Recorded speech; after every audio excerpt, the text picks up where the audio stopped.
estado totalitário, não há necessidade de importar-se com o que as pessoas pensam, uma vez que o governo pode controlar esses pensamentos através da força de seus cacetetes. Mas em um estado democrático, onde não se pode controlar as pessoas pela força, há que se controlar o que as pessoas pensam, e para isso, utiliza-se de técnicas de manipulação de massa. Adiante, citaremos as 10 técnicas de manipulação listadas por Noam Chomsky, um linguista, filósofo, cientista cognitivo, comentarista e ativista político norte-americano, referenciado em âmbito acadêmico como o pai da linguística moderna. Também é uma das mais renomadas figuras no campo da filosofia analítica. Número 1. A estratégia da distração. O elemento primordial do controle social é a estratégia da distração, que consiste em desviar a atenção do público dos problemas importantes e das mudanças decididas pelas elites políticas e econômicas, mediante a técnica do dilúvio ou inundação de contínuas distrações e de informações insignificantes. A estratégia da distração é igualmente indispensável para impedir ao público de interessar-se pelos conhecimentos essenciais na área de ciência, da economia, da psicologia, da neurobiologia e da cibernética. Consiste em manter a atenção do público distraída, longe dos verdadeiros problemas sociais, cativada por temas sem importância real. Manter o público muito ocupado, sem nenhum tempo para pensar nas coisas que realmente têm importância. Estratégia de número 2. Criar problemas, depois oferecer soluções. Este método também é chamado de problema-reação-solução. Cria-se um problema, uma situação prevista para causar certa reação no público, a fim de que este seja o mandante das medidas que se deseja fazer aceitar. Por exemplo, deixar que se desenvolva ou se intensifique a violência urbana, ou organizar atentados sangrentos, a fim de que o público seja o mandante de leis de segurança e políticas em prejuízo da liberdade. Ou também, criar uma crise econômica para fazer aceitar como um mal necessário o retrocesso dos direitos sociais e o desmantelamento dos serviços públicos. Número 3. A estratégia da gradação. Para fazer com que se aceite uma medida inaceitável, basta aplicá-la gradativamente, a conta-gotas, por anos consecutivos. É dessa maneira que condições socioeconômicas radicalmente novas, como o neoliberalismo, foram impostas durante as décadas de 80 e 90. Estado mínimo, privatizações, precariedade, flexibilidade, desemprego em massa, salários que já não asseguram uma vida decente, tantas mudanças que haveriam provocado uma revolução se tivessem sido aplicadas de uma só vez. Número 4.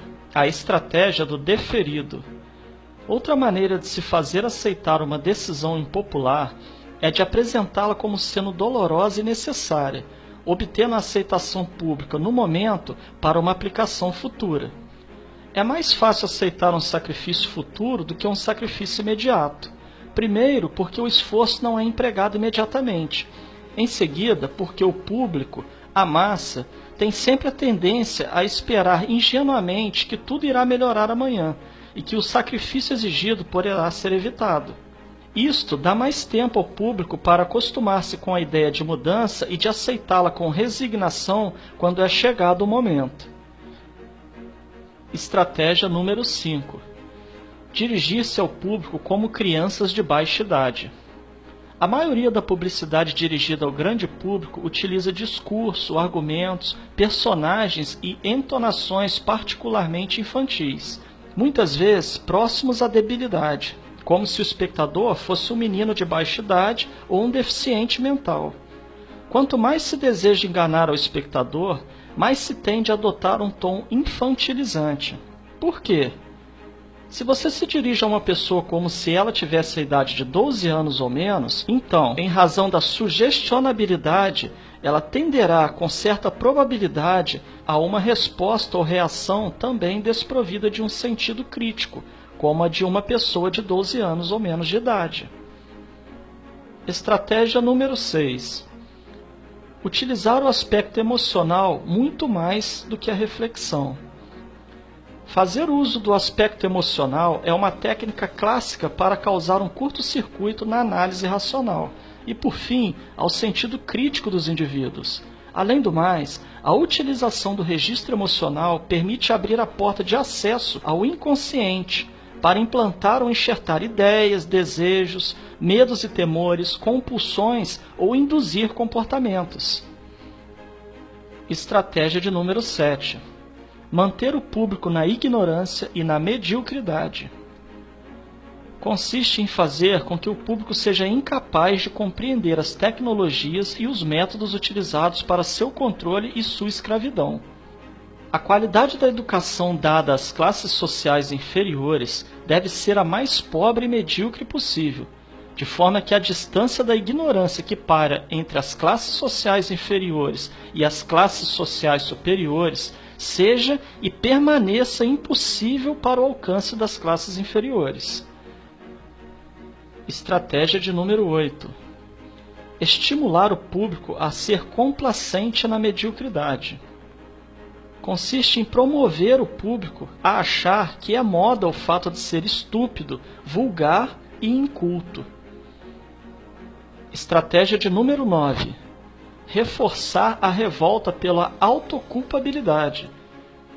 Fazer o indivíduo acreditar que é somente ele o culpado pela sua própria desgraça, por causa da insuficiência de sua inteligência, de sua capacidade ou de seus esforços. Assim, ao invés de rebelar-se contra o sistema econômico, o indivíduo se autodesvalida e culpa-se, o que gera um estado depressivo do qual um dos seus efeitos é a inibição de sua ação. E sem ação não há revolução. Estratégia de número 10. Conhecer melhor os indivíduos do que eles mesmos se conhecem. No transcorrer dos últimos 50 anos, os avanços acelerados da ciência têm gerado crescente brecha entre os conhecimentos do público e aqueles possuídos e utilizados pelas elites dominantes.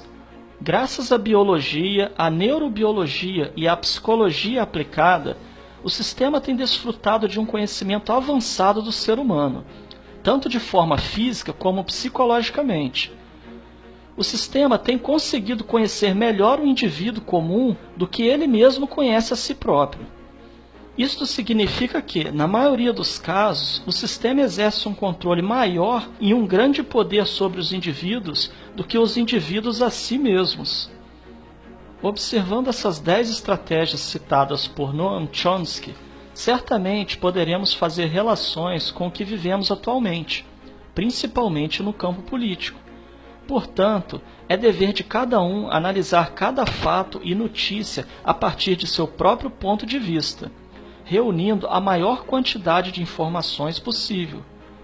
Somente assim conseguiremos anular os efeitos manipuladores que estão embutidos nas propagandas, notícias e acontecimentos.